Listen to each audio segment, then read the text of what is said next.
श्री कृष्णा श्री कृष्णा श्री कृष्णा श्री कृष्णा। गुरुर्ब्रह्मा गुरुर्विष्णुः गुरुर्देवो महेश्वरः गुरुः साक्षात् परं ब्रह्म तस्मै श्री गुरवे नमः। तस्मै श्री गुरवे नमः। सदाशिवसमारम्भां शङ्कराचार्यमध्यमाम् अस्मदाचार्यपर्यन्तां वन्दे गुरुपरम्पराम्। ॐ नमः प्रणवार्धाय शुद्धज्ञानैकमूर्तये निर्मलाय प्रशान्ताय दक्षिणामूर्तये नमः। ज्ञानानन्दमयं देवं निर्मलस्फटिकाकृतिम् आधारं सर्वविद्यानां हयग्रीवमुपास्महे।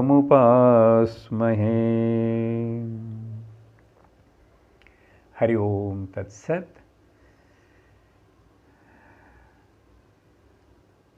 இந்த புனிதமான குரு பௌர்ணமி சந்தர்ப்பமாக கடந்த ஒரு வாரமாக ஸ்ரீ குரு ஸ்தோத்திரத்துடைய அர்த்தத்தை நம்ம பார்த்துட்டே வந்துட்டுருக்கிறோம். இந்த புனிதமான நாள் நம்முடைய குரு பரம்பரை மொத்தத்தினை ஞாபகப்படுத்திக்கிட்டு எல்லா குருக்களுக்கும் நமஸ்காரம் செலுத்தி நன்றி செலுத்துகிற ஒரு பர்வதினமாக இருக்குது குரு பூர்ணிமா.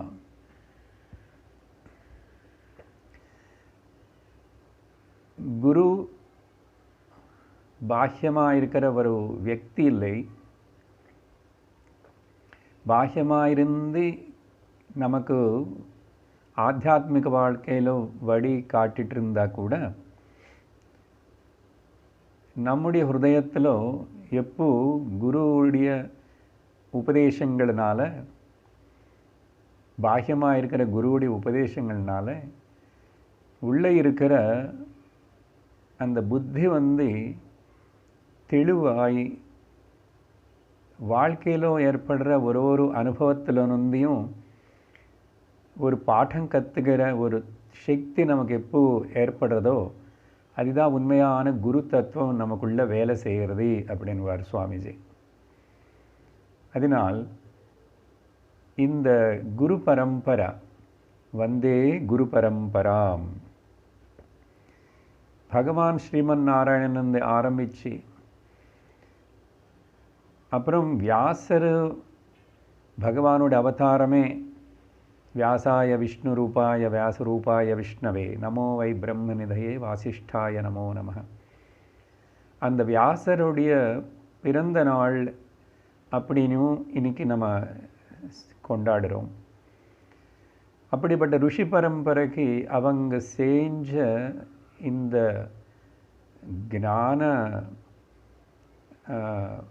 உதவு ஞானத்தினி லோகத்தில் இவ்வளவு கொடுத்திருக்கிற அந்த குரு பரம்பரைக்கு எது சொல்லியும் நன்றினி நம்ம பூர்ணமாக செலுத்த முடியாது. ஹிருதயத்திலிருந்து உருகி உருகி கண்களில் ஆனந்த பாஷ்பங்கள் வர அவங்க செஞ்ச அந்த சேவைக்கு நம்ம அவங்க பாதங்களுக்கு மறுபடியும் நமஸ்காரம் பண்ணிகிட்டே இருக்கணும். லோக கல்யாணத்துக்காக லோகத்துடைய பரம மங்களத்துக்காக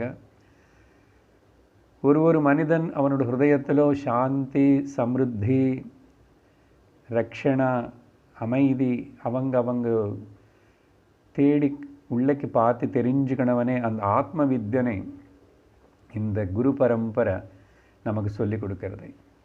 அப்படிப்பட்ட குருக்களின் எல்லாரையும் ஸ்மரணம் பண்ணிட்டு இன்னைக்கு நம்ம அந்த குருகீத்துடைய அடுத்த மேல ஸ்லோகங்களையும் நம்ம அர்த்தத்தை இன்னைக்கு பார்க்க போகிறோம். அதனால் குரு பூர்ணிமுடைய வாழ்த்துக்கள் எல்லோருக்கும்.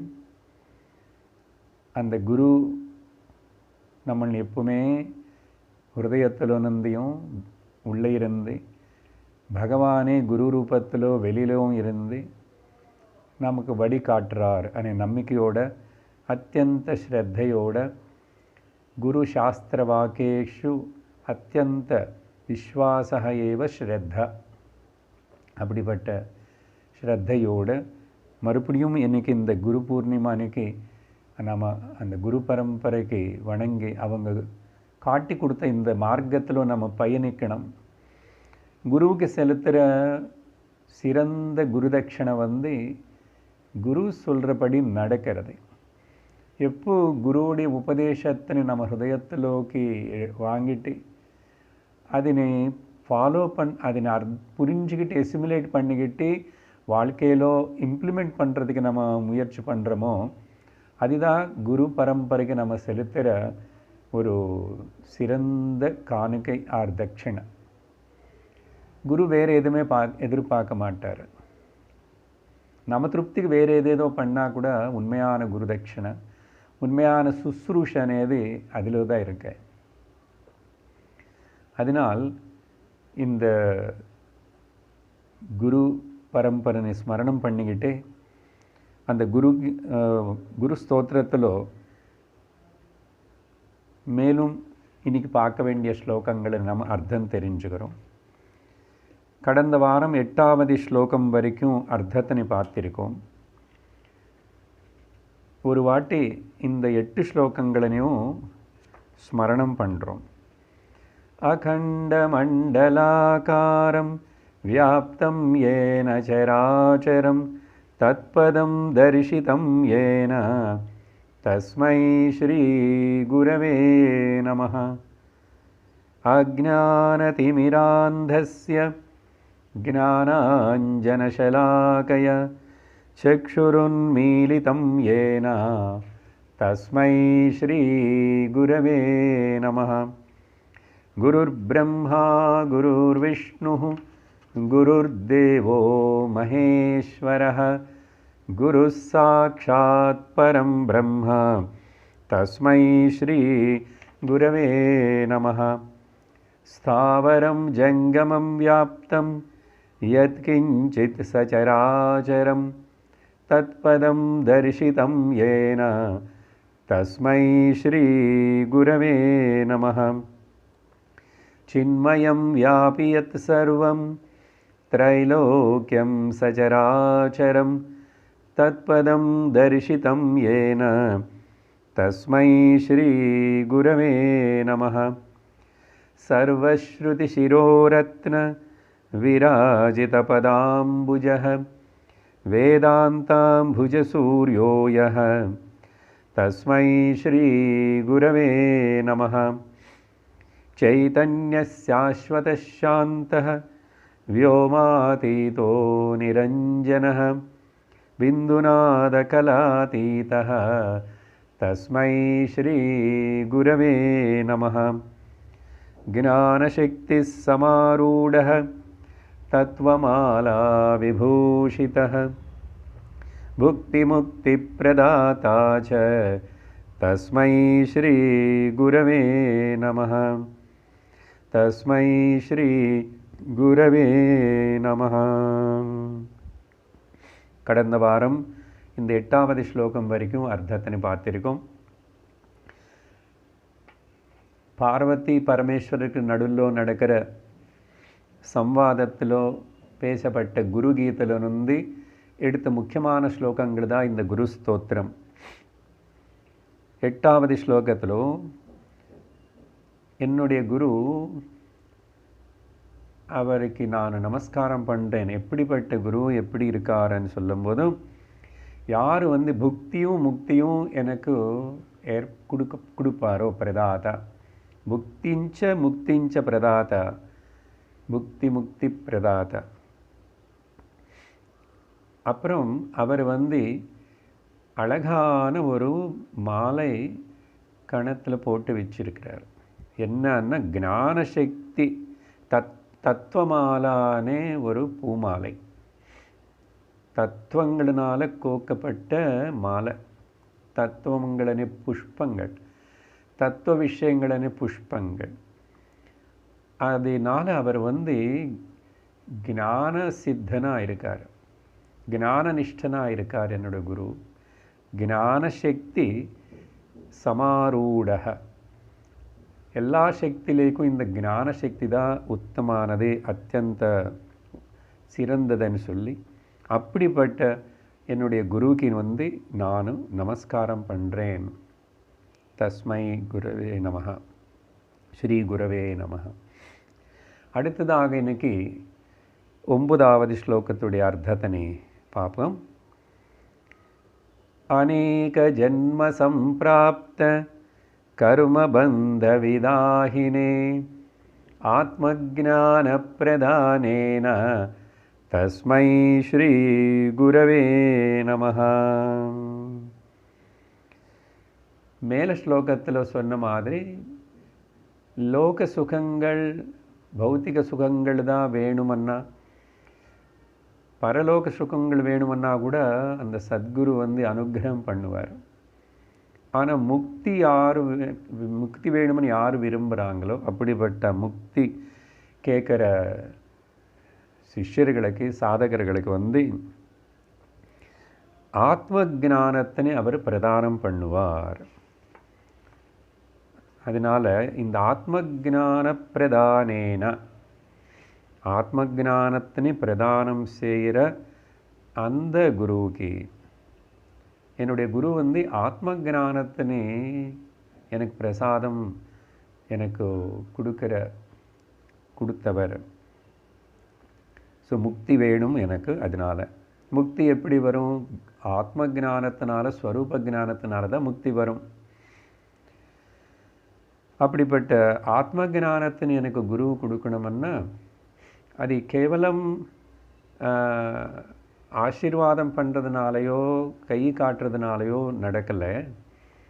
அவர் அநேக மணி நேரங்கள் எனக்கு உபதேசம் பண்ணார், என்னை சிரவணம் பண்ண வச்சிட்டார். அதனால் கண்டிப்பாக வேறு அனுகிரகமெல்லாம் கை காட்டிட்டா நடக்கும், ஆசீர்வாதம் அபயஹஸ்தம். ஆனால் ஆத்ம ஞானம் மட்டும் குரு வாய் திறந்து பேசி சொன்னாதான் ஏற்படும். அப்படின்னா நமக்கு ஒரு சந்தேகம் வரும். தட்சிணாமூர்த்தி சுவாமி மௌனம் வியாக்கியா பிரகடித்தாங்க அப்படின்னாங்க அந்த கதையில். அங்கே முதல் தட்சிணாமூர்த்தி சுவாமி கூட பரமேஸ்வரர் சனகாதி ருஷிகளுக்கு எல்லாருக்கும் உபதேசம் பண்ணாராமா. உபதேசம் பண்ணால் திரும்பி சந்தேகங்களை கூட வந்து உட்கார்றாங்களாமா. அப்படி கொஞ்ச நாள் உபதேசம் பண்ணதுக்கப்புறம் அப்புறம்தான் பரமேஸ்வரன் வந்து மௌனம் வியாக்கியா சைலன்ஸ்லேயே இருந்து அவங்களனை சிந்தனம் பண்ண வச்சு, நிதித்தியாசனம் பண்ண வச்சு அந்த ஞானத்தினை பரிபூர்ணம் பண்ணிட்டார் அப்படின்னு இதிகாசம். அதனால் ஆத்ம ஞானத்தினை சிஸ்டமேட்டிக்கல் டீச்சிங், ஏ வெல் டிசைன்டு ஸ்பிரிச்சுவல் ப்ரோக்ராம் எனக்கு வந்து சாஸ்திரத்தின் உபதேசம் பண்ணி அவர் எனக்கு ஆத்ம ஞானத்தினை பிரதானம் பண்ணார். அப்போ குரு வந்து அப்படி சிஸ்டமேட்டிக்காக ஒரு ஸ்பிரிச்சுவல் ப்ரோக்ராம்னு டிசைன் பண்ணி அதை உபதேசம் பண்ணிகிட்டு இருக்கும்போது அது வாங்கிறதுக்கு கேட்கறதுக்கு சிஷ்யனான நானும் கூட தயாராக இருக்கணுமா இல்லையோ? கண்டிப்பாக தயாராக இருக்கணும். ஸோ எந்த சிஷ்யன் வந்து அப்படிப்பட்ட அர்ஹத்தையோட தயாரை வாங்கிக்கிறதுக்கு சித்தமாக இருக்கானோ அவனுக்கு வந்து ஆத்ம ஞான பிரதானேன. என்ன இந்த ஆத்ம ஞானம் அடையிறதுனால பலம் கிடைக்கும், எனக்கு என்ன பலம் ஏற்பட்டுச்சு? இந்த ஸ்லோகங்கள் எல்லாமே அந்த ஞானத்தின் அடைஞ்ச சிஷ்யன் வந்து ஆனந்தத்தில் குருவுக்கு நன்றி சொல்கிறதுக்கு அந்த ஆனந்தத்தில் நமஸ்காரம் பண்ணிவிட்டு இப்படியெல்லாம் ஸ்லோகங்கள் சொல்கிறான் அப்படின்னு பாவிச்சுக்கணும். என்ன பலம் கிடைக்கும்னா கர்மபந்த விதாஹினே, கர்ம பந்தத்திலிருந்து என்ன பூர்ணமாக விடுதலை செய்யும் அந்த ஞானம். ஞானேனைவது கைவல்யம், கர்மத்தினால மனுஷனுக்கு பந்தத்திலிருந்து முக்தி ஏற்படாது. அது எவ்வளோ சிறந்த கர்மா, எவ்வளோ உன்னதமான கர்மாவாக இருந்தால் கூட கர்ம பந்தத்தில் தான் வச்சுடும். ஏன்னா கர்மம் நிஷ்காமமாக பலாபேட்சை இல்லாமல் பண்ணால் சித்தசுத்தி ஏற்பட்டு, சித்தசுத்தி ஏற்பட்டால் ஞானத்து மேலே தத்துவ விசாரத்து மேலே ஆசை ஏற்பட்டு, தத்துவ விசாரத்து மேலே ஆசை ஏற்பட்டால் அதுக்கு ஈஸ்வரன் அப்படிப்பட்ட அந்த மனிதனுக்கு குருவின் வாழ்க்கையில் அனுப்புவார். அப்போ குரு சாஸ்திரத்தினை சொல்லி காட்டி சாஸ்திரமனை பாதையில் கொண்டு போய் நம்மளுக்கு நம்ம ஸ்வரூபத்தினை தெரிவிச்சுடுவார்.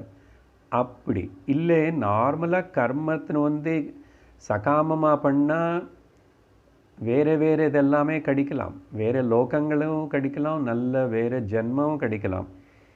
ஆனால் அது புண்ணிய பாபங்கள் மேலே ஆதாரப்பட்டு அந்த புண்ணியம் தீர்ந்துச்சு முடியும் போது மறுபடியும் க்ஷீணே புண்ணியே மர்த்தியலோகம் விஷந்தி. கண்டிப்பாக மறுபடியும் இன்னொரு சரீரம் இன்னொரு ஜென்மத்துக்கு வர வேண்டியது தான். மறுபடியும் ஒரு சரீரம் ஜென்மம் வந்துச்சுன்னா அங்கே சுகதுக்கங்கள், லாப நஷ்டங்கள், இந்த துவந்தங்கள் எல்லாம் அங்கே வேலை செஞ்சுட்டு இருக்கும். எவ்வளோ நாளைக்கு இப்படி இந்த கர்ம கர்மத்தில் ஈடுபட்டு கர்மத்தினால் வர பலத்துக்கு அனுபவிக்கிறதுக்கு சம்சார சக்கரத்தில் மாட்டிக்கிட்டு ஜனன மரணம் ஊம்பு டு ஊம்பு எத்தனை வாட்டி இப்படி. ஆனால் ஒரு வாட்டி மனுஷனுக்கு தன்னுடைய ஸ்வரூபம் பிரம்மம் ஆத்மமனி தெரிஞ்சிச்சுன்னா கர்மங்களின் இனிமேல் எந்த காமமும் ஆசை இல்லாமல் நிஷ்காமமாகவே பண்ணிட்டு அந்த சரீரத்தினை அவனை விடுறானோ அவனும் சரீரம் இருக்கும்போதே என்ன ஜீவன் முக்தன் ஆயிடுறான். ஜீவன் முக்தனானவனுக்கு கண்டிப்பாக விதேக முக்தி வரும். அதுக்கப்புறம் மறுபடியும் அந்த சூக்ஷ்ம சரீரம் இன்னொரு சரீரத்தில் போய் ஸ்தூல சரீரத்தினை தேடி போக வேண்டிய அவசியம் இல்லை. அது அங்கே லயிச்சு போகிறது அனந்தத்தில். அதனால் கர்ம பந்தத்தினிலிருந்து எனக்கு விடுதலை, இந்த ஆத்ம ஜானம். அப்போது கர்ம என்ன பொதுவாக என்ன சொல்கிறோம், 3 விதமான கர்மங்கள் இருக்கு. சஞ்சித, ஆகாமி அண்ட் பிராரப்த. இந்த 3 கர்மங்கள், 3 வகையான கர்மங்கள் இருக்குது. அப்போது அதில்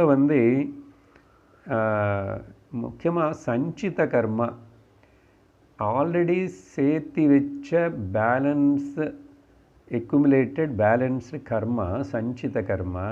சஞ்சிதன்னு என்ன சொன்னோம், ஒரு சஞ்சிக்குள்ளே பைக்குள்ளே போட்டு மூட்டை கட்டி இருக்குது இங்கே. அது கொஞ்சம் கொஞ்சமாக அந்த கர்மாவுடைய அது சுகமாக துக்கமாக அது ரிலீஸ் ஆகி கொஞ்சம் கொஞ்சம் நமக்கு வரும். அப்பப்போ இன்ட்ரெஸ்ட்டு வர மாதிரி டிபாசிட் மேலே.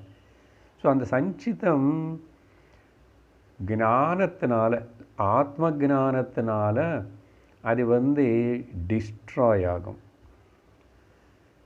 பகவத்கீதையில் பகவான் ரொம்ப உறுதியாக சொல்லியிருக்கார் இந்த விஷயங்கனை. ஞானத்தினால கர்மம் சர்வம் கர்மாக்கிலம் பார்த்த ஞானேன பரிசமாப்பியதே ஞானான்னி தக்த கர்மாணம். ஞானம் கர்மத்தின் தக்தம் பண்ணுமன்னா எரிச்சுடுமா. ஸோ அதில் முதல் இந்த சஞ்சித கர்மா will be taken care of, destroyed. பிராரப்தம் ஒன்று இருக்கே, இப்போ நடந்து கொண்டிருக்கிறதே, இப்போ நடந்து கொண்டிருக்கிற வாழ்க்கையில் வரதெல்லாமே கூட அனுபவிச்சு தான் தீர்த்துக்கணும். எது டியூ ஆல்ரெடி ரிலீஸ் ஆயிடுச்சோ அந்த ரிலீஸ் ஆன பார்சல் நமக்கு சேரும்.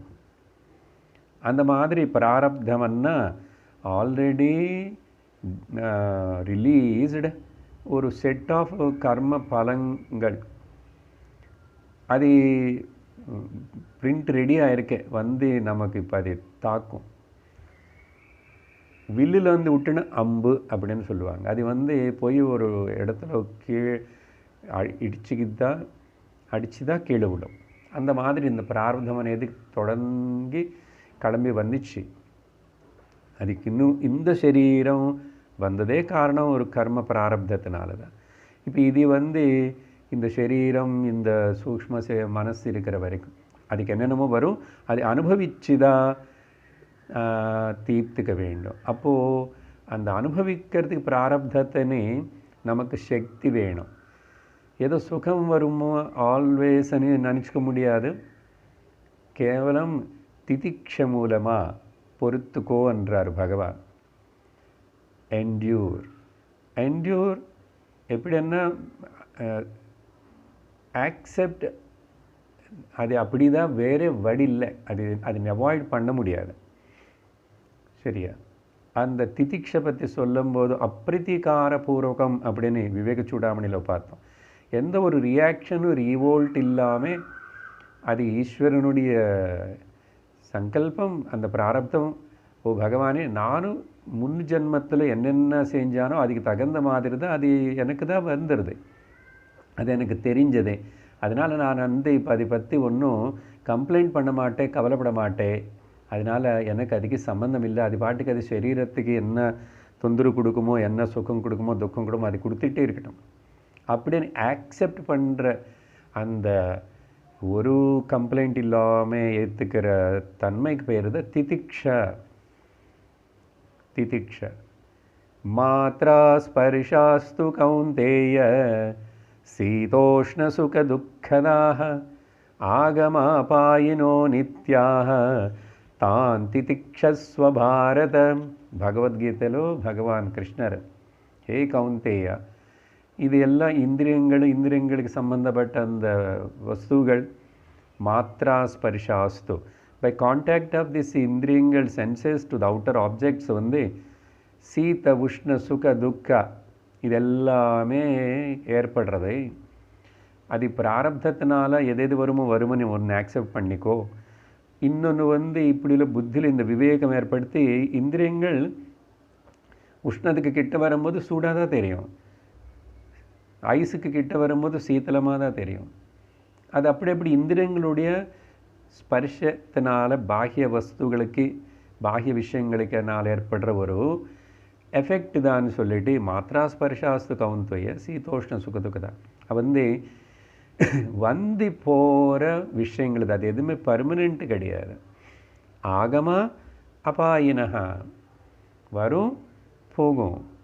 கொரோனா வந்துச்சு போகும், கொஞ்ச நாள் ஆகும். பகல் வருது போகும், ராத்திரி வரும். இந்த வந்து போகிறது நிறையவே வாழ்க்கையில் நம்ம அனுபவிச்சுட்டு இருக்கிறோம், பார்க்குறோம். ஆக்செப்ட் பண்ணுறோமோ இல்லையா? ஆக்செப்ட் பண்ணுறோம்.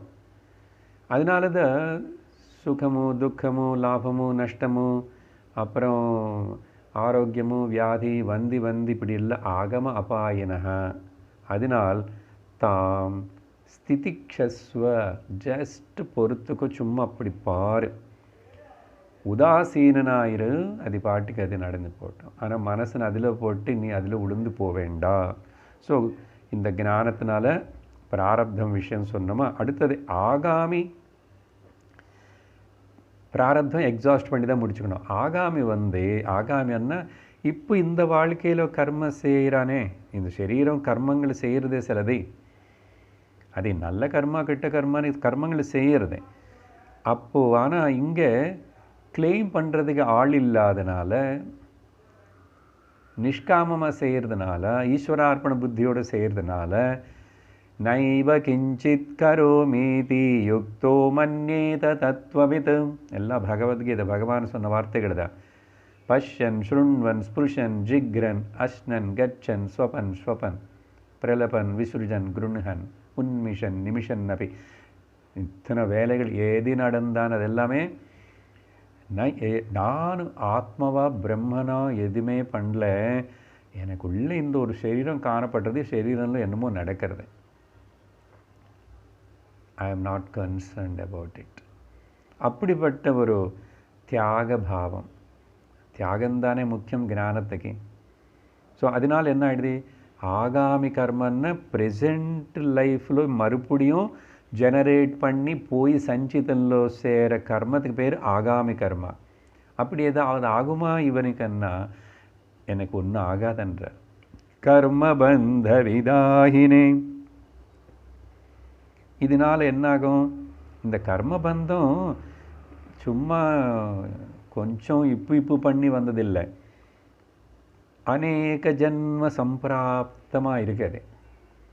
அதனால தான் கொஞ்சம் சில பேருக்கு லேட் ஆகும். சில பேர் ரொம்பவே கொஞ்சம் சிரமப்பட்டு தான் சில ஜென்மங்களே இந்த ஆத்ம ஞானத்துக்கு முயற்சியில் ஈடுபட வேண்டியிருக்கு. மறுபடியும் திரும்பி யோக பிரஷ்டர்களாகி அப்படி பிறக்க வேண்டியிருக்கு. ஆனால் நீ கொஞ்சம் கொஞ்சம் மேலே வந்துட்டே இருக்க, அது ஞாபகம் வச்சுக்கணும். குரு வேறு ரூபத்தில் உனக்கு திரும்பி அங்கே உதவி செஞ்சு உன்னை மேலே கொண்டு போகிறதுக்கு அங்கே எல்லா ஏற்பாட்டு அந்த ஈஸ்வரன் பண்ணுவார். அதனால் ஆகாமி பை அவாய்ட் பண்ணுறோம், ஆகாமி போய் சேராமல் பிராரப்தத்தினை அனுபவிக்கிறோம். சஞ்சிதம் டிஸ்ட்ராய் ஆகிப்போச்சு. ஸோ அநேக ஜன்மங்களாக சம்பிராப்தமான இந்த கர்மபந்தத்தின் மொத்தத்தினை, அதனால் இனிமேல் இந்த ஆத்தியாத்மிக மார்க்கத்தில் நடக்கிற பக்தி ஈஸ்வரன் மேலே அப்படிப்பட்ட பராபக்தி இருக்கிறவன் திரும்பி கர்ம புண்ணிய பாப்பங்களை பற்றி நினச்சி பயப்படுறதோ இதெல்லாம் செய்யாமல் ஆத்ம சிந்தனலோ ஆத்மஸ்வரூப ஸ்வரூபத்தை உணர்த்துக்கே முயற்சி பண்ணிக்கிட்டு அந்த அதுக்கு பேர் தான் ஆத்தியாத்மிகம். ஆத்தியாத்மிகம்னா சும்மா ஏதோ சில தர்ம காரியங்கள் எல்லாம் பண்ணுறது ஆத்தியாத்மிகம் இல்லை, அதெல்லாம் ரிலீஜியஸ் லைஃப் ஸ்டைல். ஸோ ஆத்தியாத்மிகம்னா ஆத்ம சிந்தன, அதி ஆத்மம், ஆத்மம்க்கு சம்பந்தப்பட்டதாக இருக்கணும். ஆத்தியாத்மம், அதி ஆத்மம், ஆத்தியாத்மம். சத்தியம் என்ன, ட்ரூத் என்ன, எது சத்தியம் எது நித்தியமனி தெரிஞ்சுக்கிறது தான் ஆத்தியாத்மிக பயிற்சி வாழ்க்கை. மிச்சம் எல்லாமே செகண்டரி.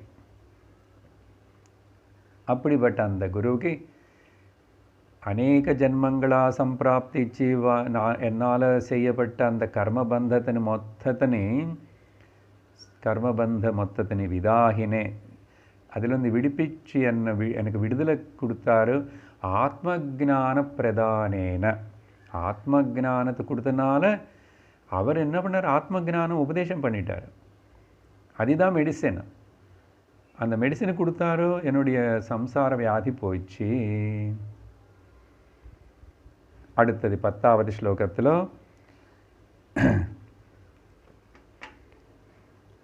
படிக்கிறோம்.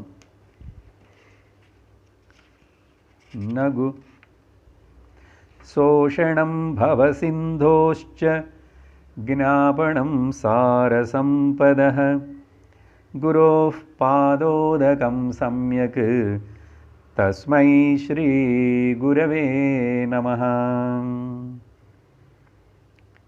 இங்கே 9வது ஸ்லோகம் வரைக்கும் குரு பாதங்கள்னு, குருவுக்கு நமஸ்காரம், பாதங்களை நமஸ்காரம், பாதங்கள் பத்மங்கள் மாதிரி இருக்கு, அதெல்லாம் ஆத்ம ஜானத்தை கொடுக்கறதுக்கு சககரிச்சிடும். அந்த குருவினே சிந்தனை பண்ணுறேன், இப்படி எல்லாம் பாராட்டி அந்த குருவுடைய மகிமைன்னு சொல்லி இப்போது ஒரு லெவல் இன்னும் கொஞ்சம் மேலே போய் எக்ஸாசரேஷனாகவே சொல்கிறார். எக்ஸாசரேஷன் இல்லை, அந்த அளவுக்கு அந்த முக்கியத்துவம் பற்றி சொல்கிறதுக்காக என்னன்னா, குரு பாதங்களுக்கு அபிஷேகம் செஞ்ச அந்த ஜலம் பற்றி, அந்த ஜலமே அது என்னை தலைமையில் போட்டுக்கிட்டு நான் புரோக்ஷணம் பண்ணால் என்ன, இங்கே தான் அஜ்ஞானம் இருக்கு. அதனால் சில பேர் தீர்த்தமாக குடிப்பாங்க, ஆனால் முக்கியமாக புரோக்ஷணம் பண்ணுவாங்க. ஏன்னா இங்கே தான் மண்டையில் அஜ்ஞானம் இருக்குது. ஸோ பகவானே குருவே நான் இங்கே போட்டுக்கிறேன், என்ன உங்கள் பாதங்களுக்கு ஞானத்துக்கு சிஹ்னம்னு சொல்லியிருக்கோம் 3வது ஸ்லோகத்தில். அப்படிப்பட்ட ஞான பாதங்களுக்கு தொட்டி வந்த அந்த ஜலம் அது ஞான ஜலமாகிறது. அந்த ஞான ஜலம் என்னை தலைமையில் போட்டுக்கிட்டால் இங்கே இருக்கிற அஜ்ஞானம் போகும் அப்படின்னு பாவிச்சு, சரியா, இதெல்லாம் கல்பனை.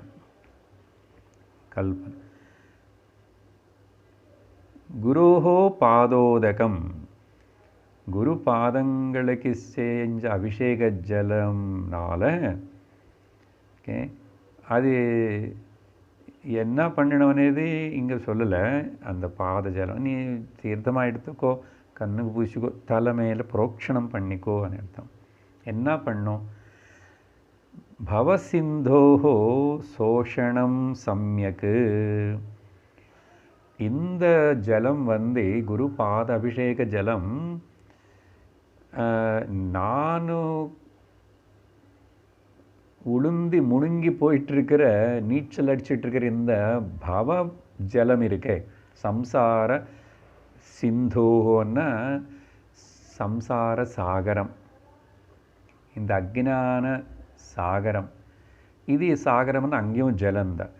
ஸோ இந்த ஜலத்தினை பவ சம்சார துக்க ஜலத்தினை அக்ஞான ஜலமன் இந்த கடல்னு வந்து பூர்ணமாக சம்யக்கு சோஷணம் சோஷயதி ட்ரையப் பண்ணுமா.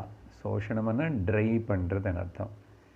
இது காஞ்சி போகிற மாதிரி செய்யுமா. அந்த குரு பாதங்களுக்கு செஞ்ச அபிஷேக ஜலம் இவ்வளோ அது நம்ம தலைமையில் அப்படின்னா இது வந்து லிட்டராக அர்த்தவாதமாக சொல்லப்பட்ட மாதிரி இது அப்படியே எடுத்துக்கிட்டால் சரி. அப்போது தினந்தோறும் குரு பாதங்களுக்கு நான் அபிஷேகம் பண்ணிகிட்டே இருக்கணும்.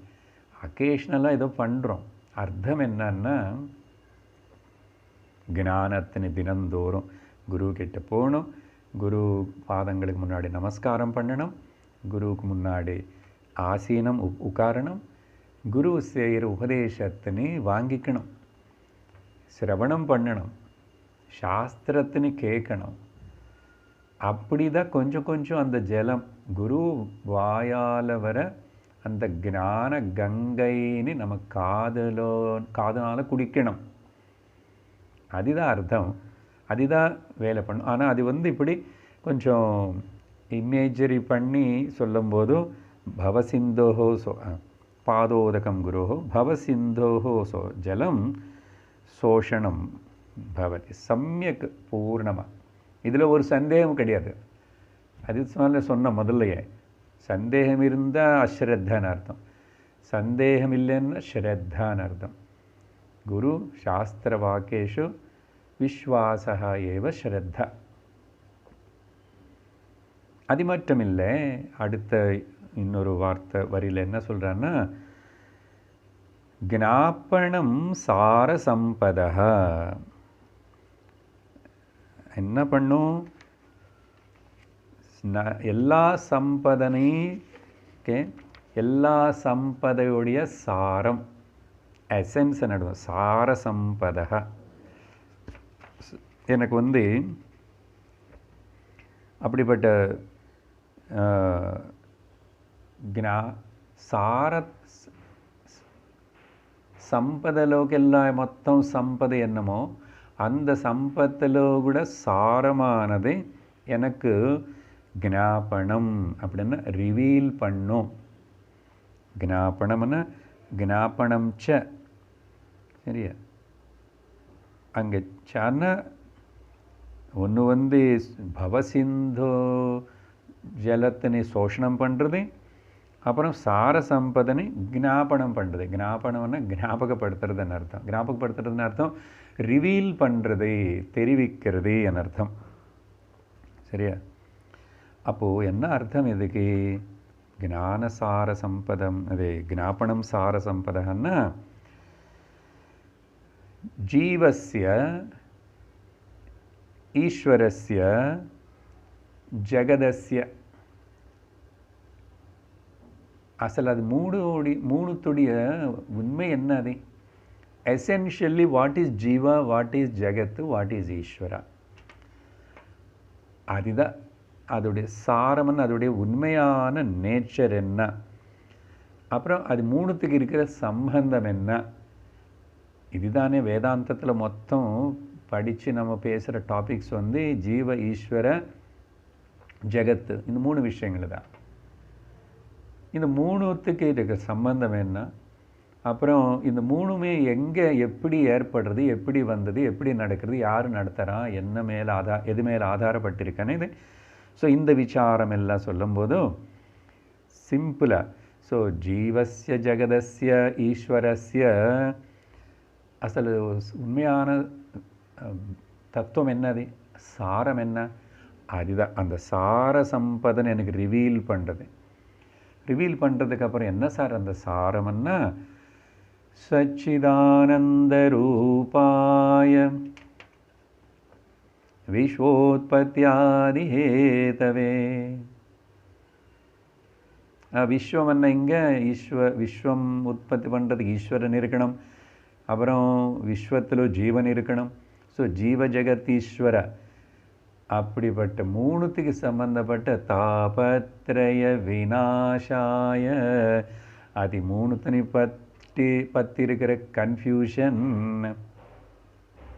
இக்னோரன்ஸ், அஜ்ஞானத்தினை நீக்கிறவர்.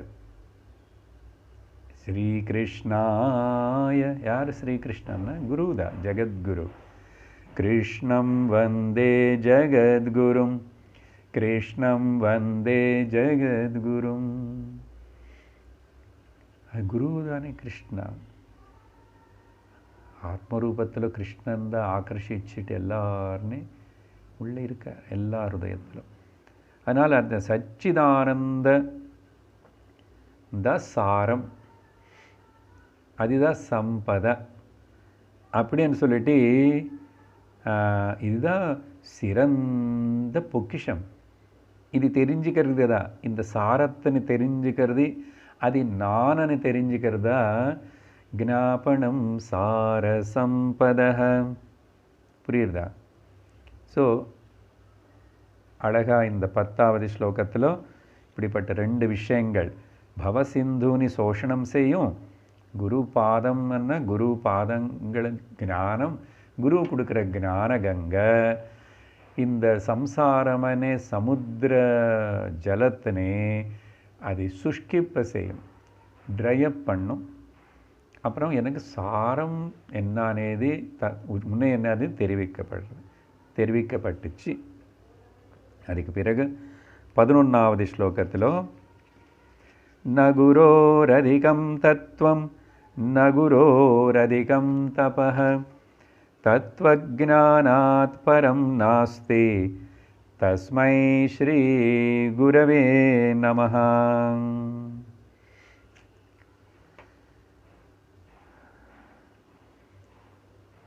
குரோஹ அதிகம் தத்துவம் ந அஸ்தி. பாருங்க, குருவனுக்கு மீறி மிஞ்சி வேறு ஏதாவது சத்தியம் இருக்கான்னா எதுவுமே இல்லை. இங்கே இந்த இடத்துல குரு அనే இந்த கான்டெக்ஸ்டில் குருன்னா பிரம்மம். என்ன 2-3 ஸ்லோகங்களுக்கு முன்னாடி என்னோட குரு பிரம்மஸ்வரூபம்னு சொல்லியாச்சு. அதனால் இங்கே குருவன்னா ஈஸ்வரன் தான், குருவன்னா பிரம்மன் தான், குருவன்னா அதனால் குரு பிரம்மா குரு விஷ்ணு குரு தேவோ மகேஸ்வர அன்னம். அதனால் குருவன் இங்கே பிரம்மம், மனுஷன் இல்லை.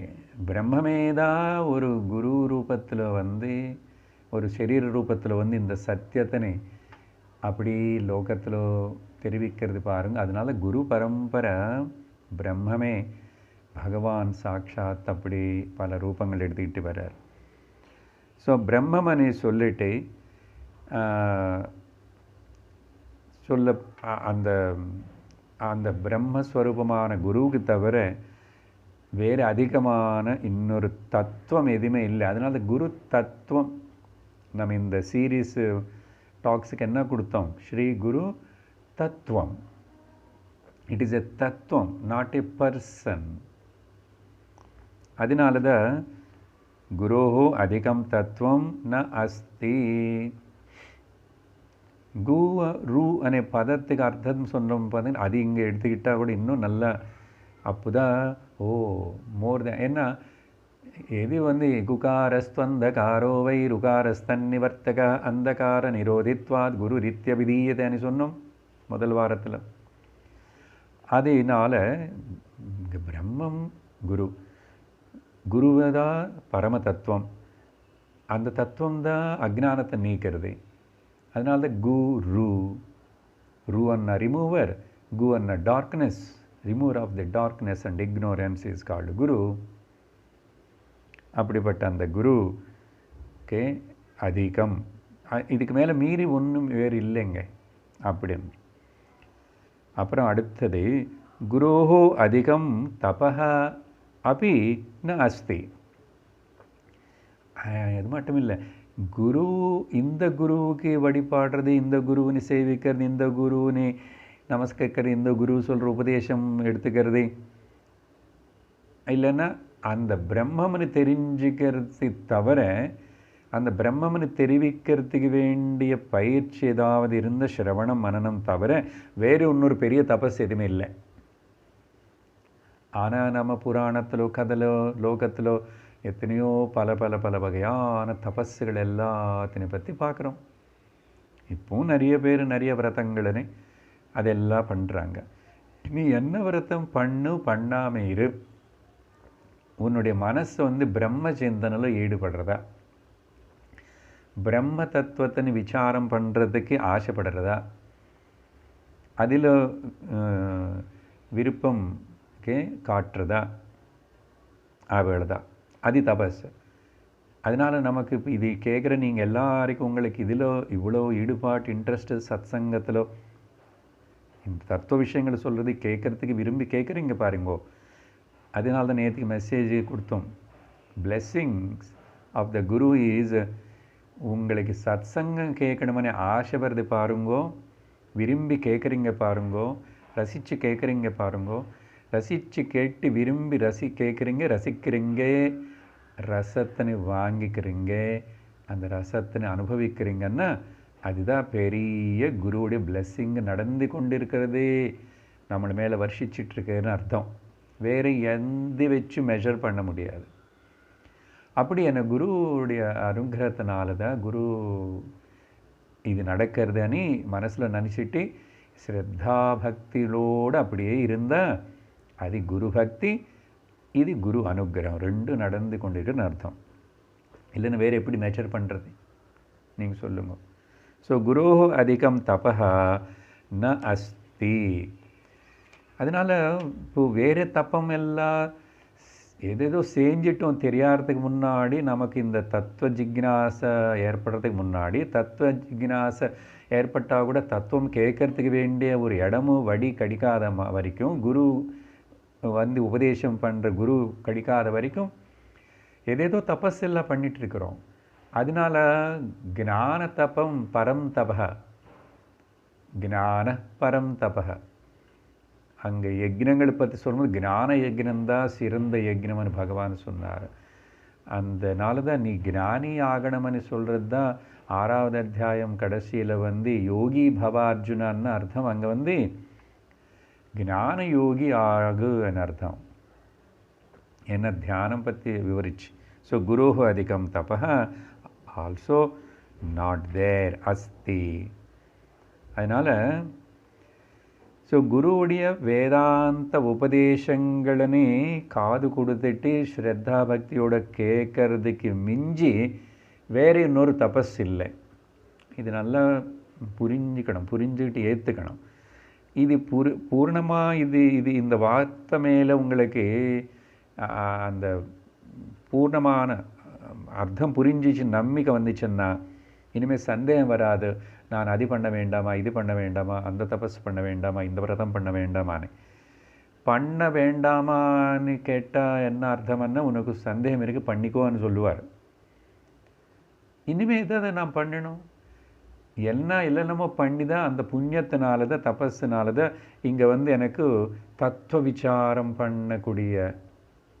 பண்ணுறதுக்கு கேட்கணும்னு ஒரு ஆசை வந்தது, பாக்கியம் கிடைச்சது, குரு கிடைச்சாரு, சாஸ்திரம் கேட்டுட்ருக்கானே, ஆஹா இதுக்கு மேலே என்ன தபஸோ. இப்போ இந்த தபஸில் நல்லா ஈடுபடு, இது ஒழுங்காக செய்வோம், அது முடிவு பண்ணிட்டா போதும். இந்த குரு பூஜனைக்கு நம்முடைய தபஸ் இன்னும் சீக்கிரமாக பலவந்தமாயிடும். சரியான தபஸ் நம்ம செய்கிறோம். அதனால் இங்கே அர்த்தமே எப்படி சொல்லணும்னா, தபஸுக்கு இங்கே குருவுடைய சுஸ்ரூஷையேவ பரம் தபஹ. ஆனால் இந்த சுஸ்ரூஷ வார்த்தைக்கு 2 அர்த்தம் இருக்குங்க. ஒன்று குருவுக்கு சேவை பண்ணுறது சுஸ்ரூஷன்னு அர்த்தம். ஆனால் அது கொஞ்சம் விவரமாக விடமர்ச்சி பார்த்தா சுஸ்ரூஷன்னா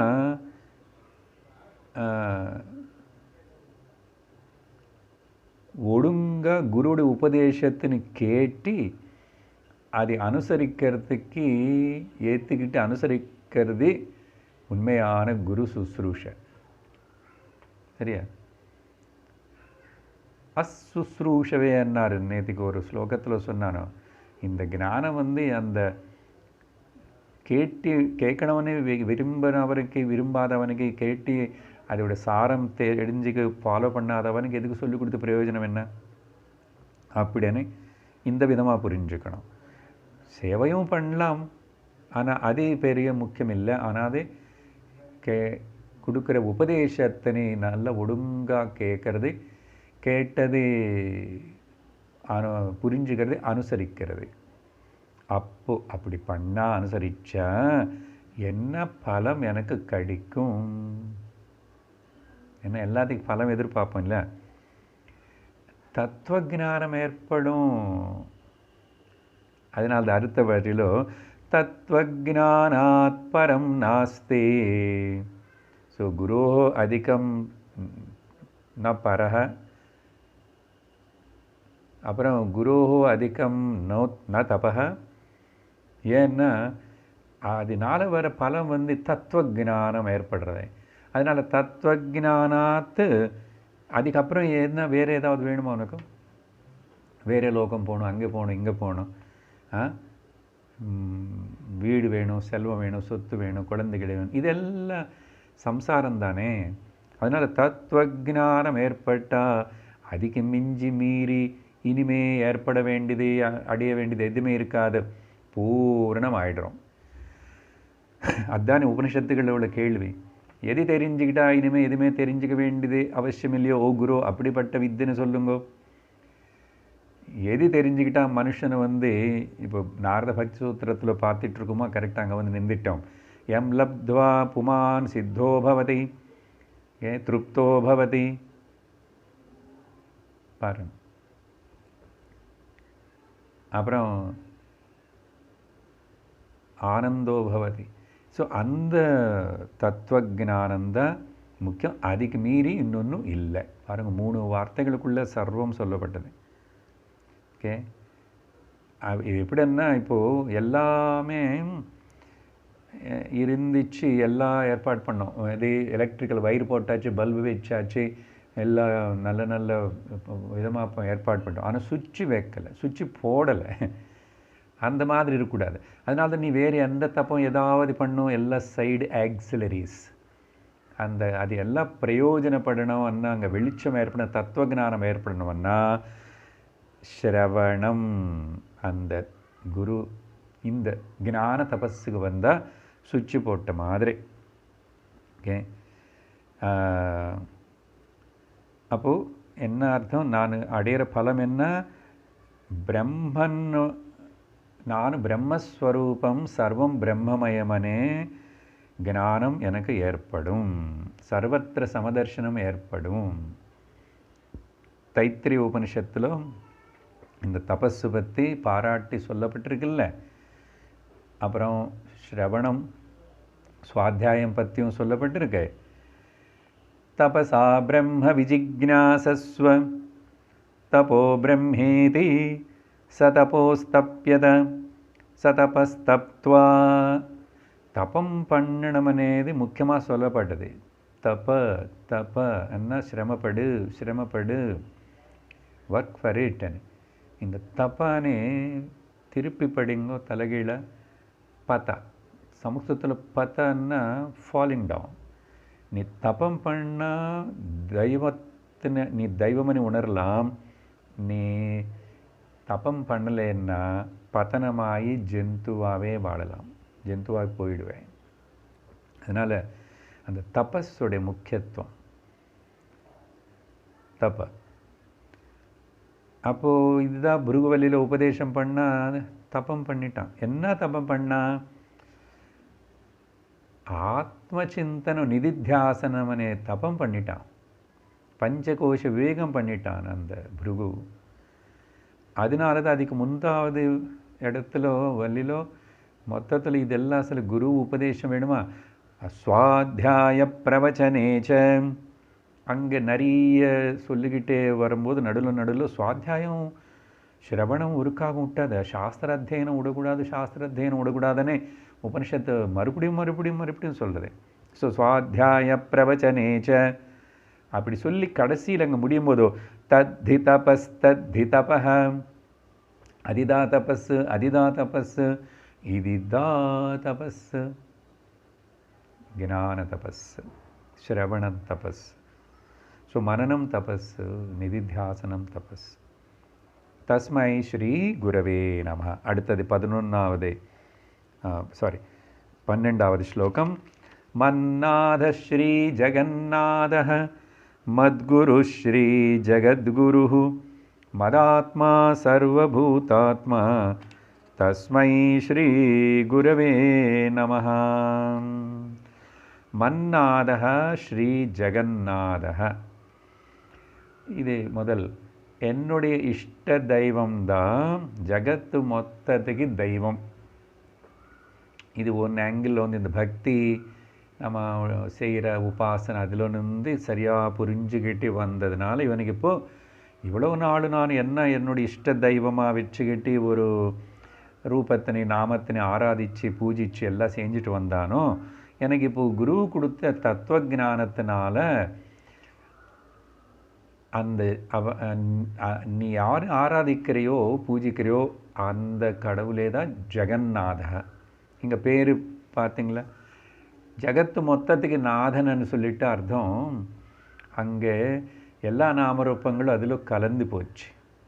என்ன ராமா கிருஷ்ணா தேவி முருகா கண விநாயகா எல்லாமே இங்கே வரைக்கும் நாமரூபங்கள் இருக்கு. ஸோ மன்னாத ஸ்ரீ ஜெகநாத ஜகத்து மொத்தத்துக்கு அதே சத்தியம்தான், அதே தான். அங்கே நாமரூபங்கள் எல்லாம் நீக்கப்பட்டது.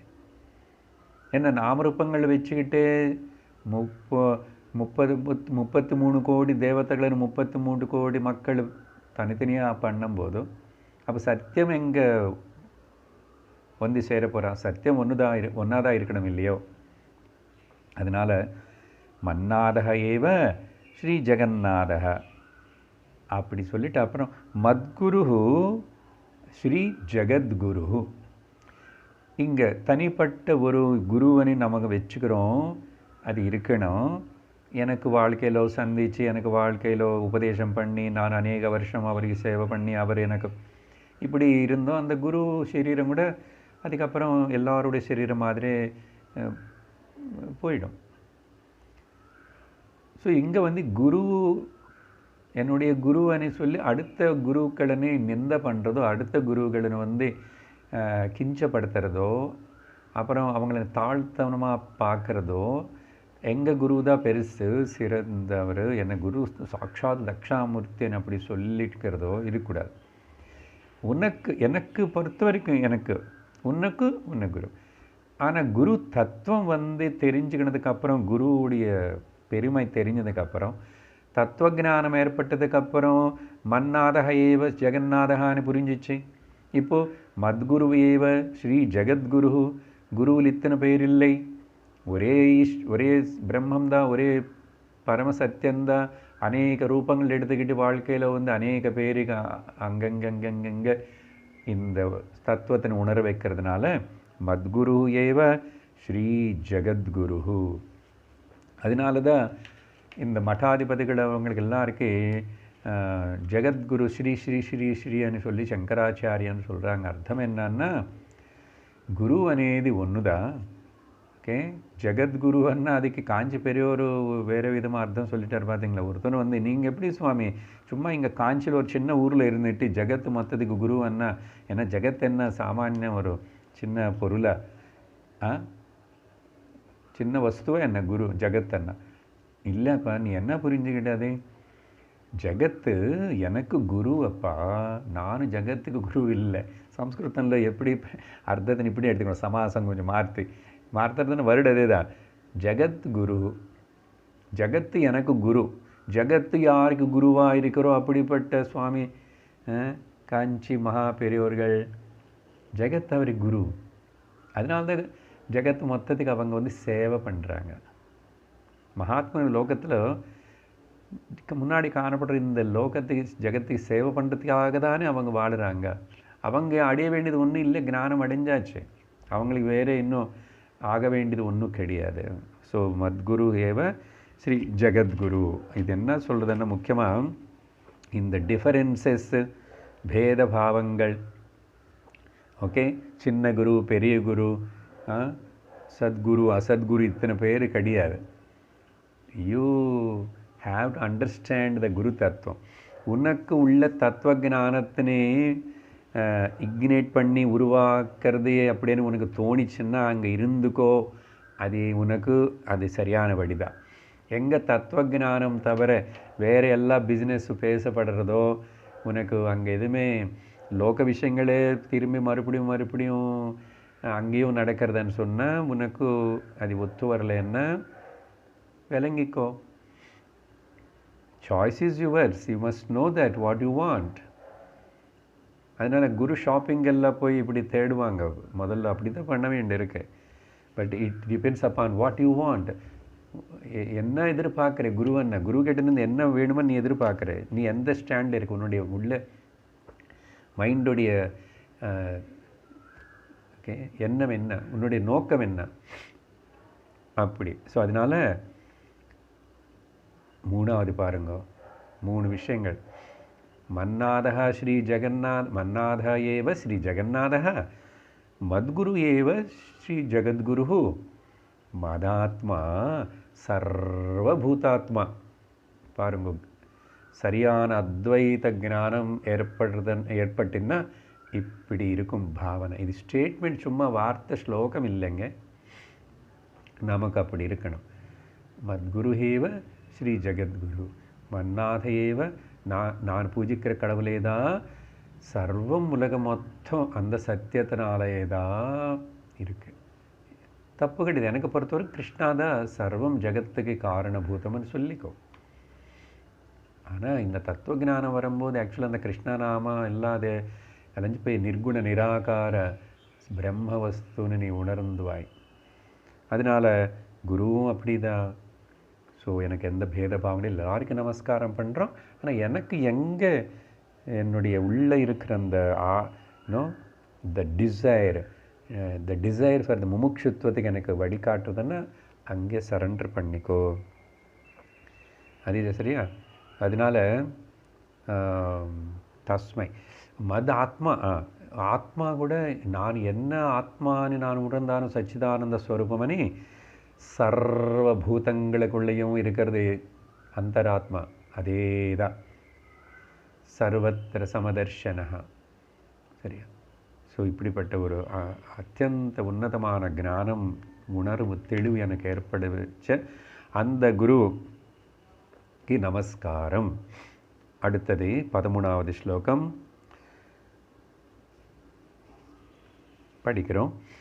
குருராதிரநாதிஷ்ச குருः பரமதைவதம் குரோः பரதரம் நாஸ்தி தஸ்மை ஸ்ரீ குரவே நமः.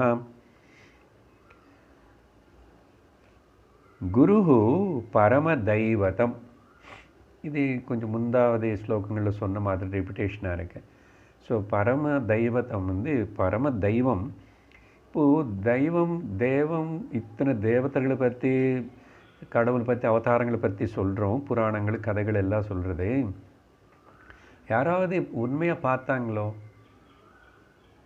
ஆனால் சில பக்தாள் அவங்களோட பாவத்தில் தரிசனம் பண்ணியிருக்காங்க. அவங்களுக்கு இருக்கிற தீவிரமான அந்த மனசோட ஈடுபாடுனால கனவுல பார்த்தாங்க, அப்படி பார்த்தாங்கன்னு சொல்கிறோம்.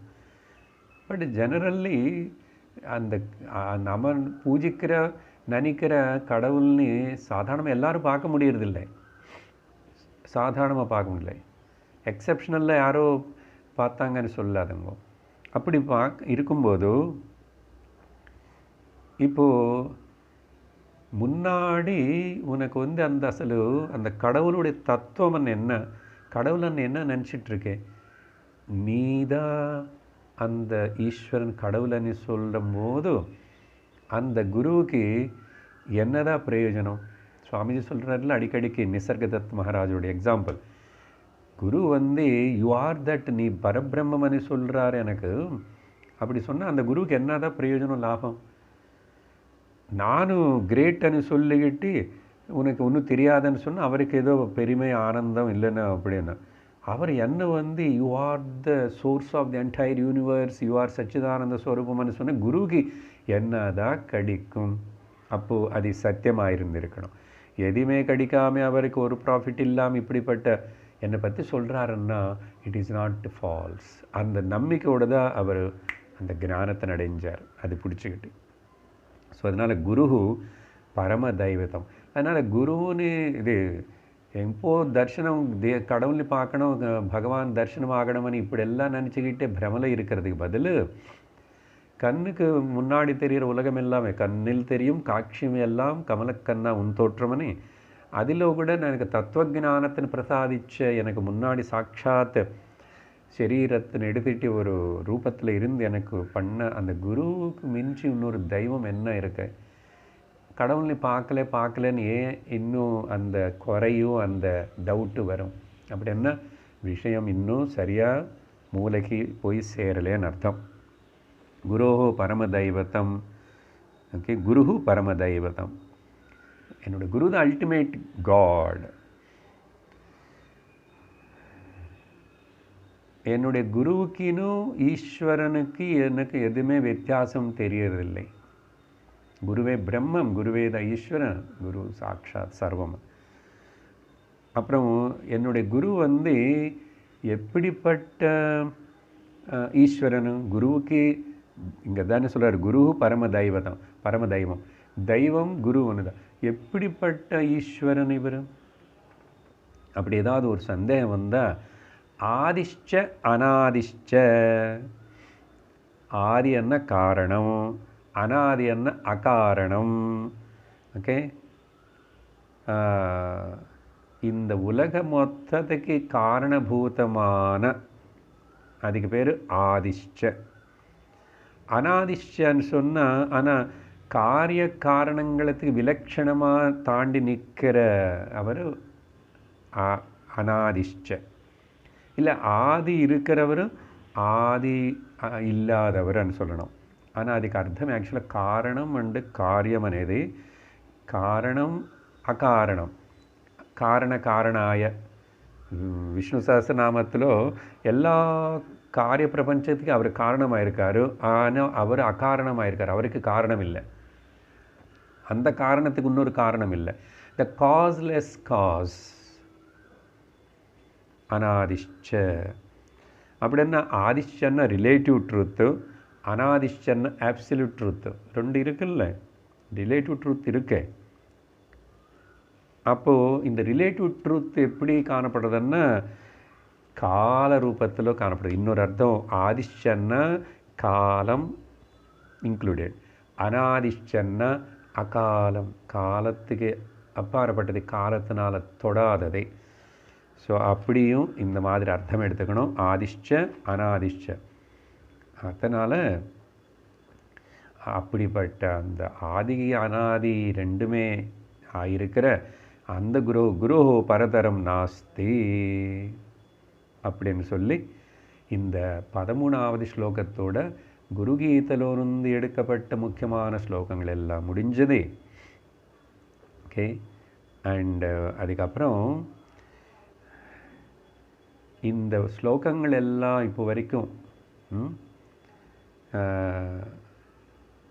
படித்தது குருகீதையிலிருந்து. இந்த 14வது ஸ்லோகம் வந்து வேறு ஏதோ இடத்துலேருந்து எடுத்து இந்த ஆர்டரில் சேர்த்த ஸ்லோகம், அதையும் படிச்சுட்டு நம்ம முடிக்கிறோம்.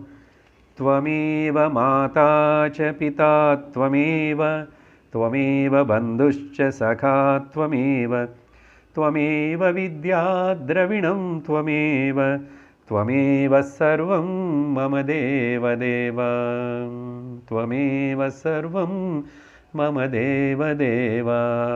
அர்த்தம் ரொம்ப சுலபமாக புரியும், சுருக்கமாக சொல்கிறேன், கன்க்ளூட் பண்ணுறோம். இங்கே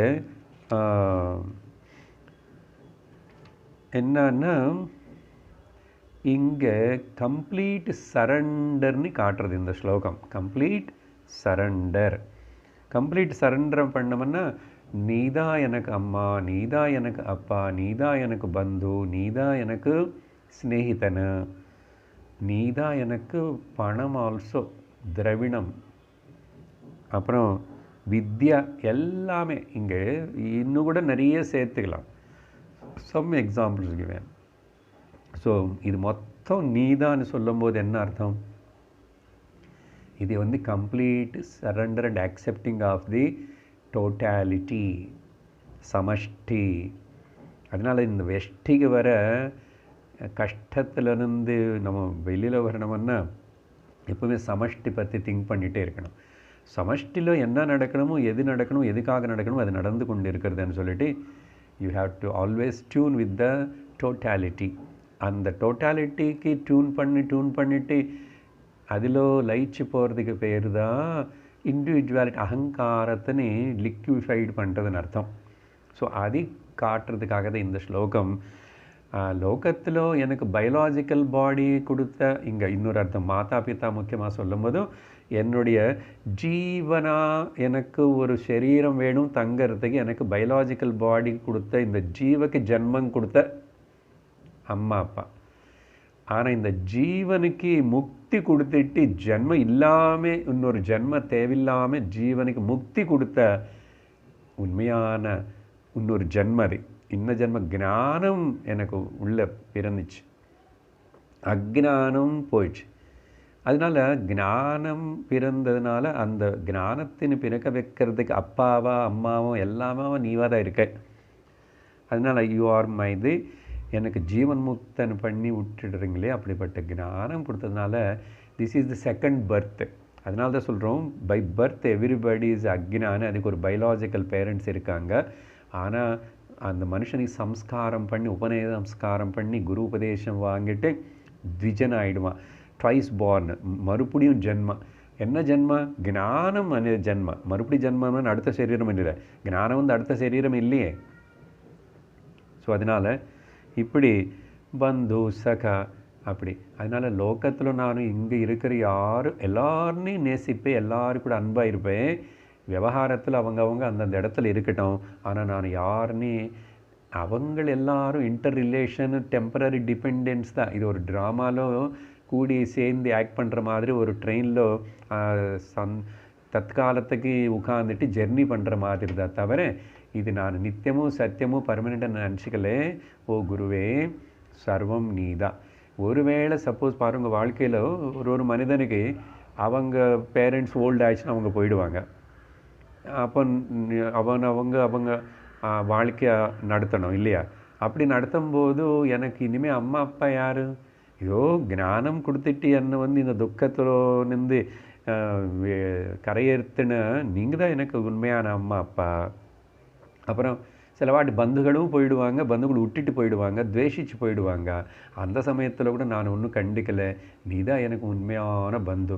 ஏன்னா உனக்கு மேலே யார் எனக்கு இப்படிப்பட்ட ஒரு நல்ல உதவி செஞ்சு என்னோட நேர்மை நல்லதுக்காக இவ்வளவு எதிர்பார்க்காம என்னை கரையேற்றணுமனு இப்படி கருணை காட்டி பண்ணுறியே ஓ குரு மகாராஜா, குருநாதரே, என்ன சொல்ல. அதனால் சர்வம் நீதான். எனக்கு ஏதாவது வாழ்க்கையில் வசதியோடு இருந்து நான் சாப்பிட்றதுக்கு, தங்கிறதுக்கு, கட்டுக்கிறதுக்கு கஷ்டப்படாமல் வாழ்கிறேன்னு சொன்னால் அது உன்னுடைய கிருப்பை, அதையும் நீதான்.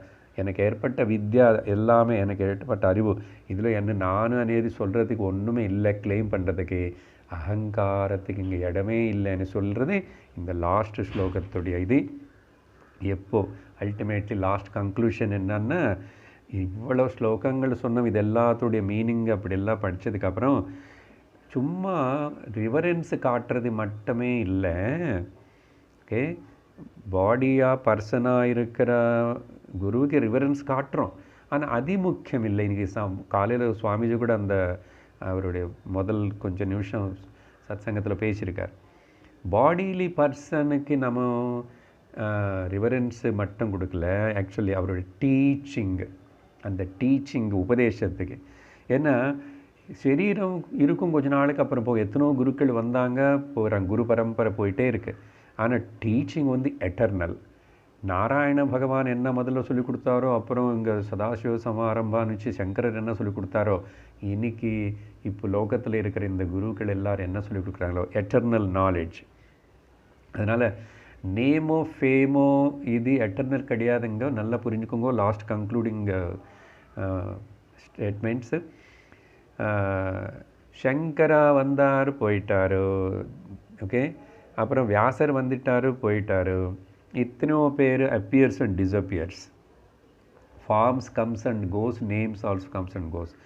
ஆனால் அந்த எட்டர்னல் நாலேஜ் ஞான கங்கை அது பிரவகிச்சுட்டே இருக்கிறது. அதுதான் நம்ம ரிவரன்ஸ் பண்ணுறோம். we are revering and respecting and accepting and wanting that the perennial ஞான கங்கா, பிரம்ம வித்யா கங்கை. அதனால் ஆனால் இது புரியாமல் ஜெனரலாக பீப்புள் லோக்கத்தில் வந்து ஏதோ ஒரு மனிதனு நாமம் ரூபம் பேருக்கு அட்டாச் ஆகி குருக்கள் அவங்க எல்லாரும் அப்புறம் அங்கே வந்து டீச்சிங்க்கு முக்கியத்துவம் கொடுக்க மாட்டாங்க. அந்த மாதிரி அந்த என்ன ஆகிடும், அப்புறம் வந்து ஆர்கனைசேஷன் ஆகிடும். அங்கே அந்த ஆர்கனைசேஷன் முக்கியம், ஆர்கனைசேஷனில் ஈடுபடுவாங்க தவிர டீச்சிங்கு முக்கியம் கொடுத்த ஆர்கனைசேஷன் தேவையில்லை. ஆர்கனைசேஷன் எல்லாம் just to organise the crowd. அதனால தான் அவங்க வந்து என்ன ஆகிடுவாங்க, they end up and caught up in the cult. இந்த கல்ட் எல்லாம் வேண்டாம், நோ விசேஷனம், நத்திங். டீச்சிங் தான் முக்கியம் தான் கொடுக்கணும். அப்படி செய்யலைன்னா பெரிய தவறு ஆகிடும்.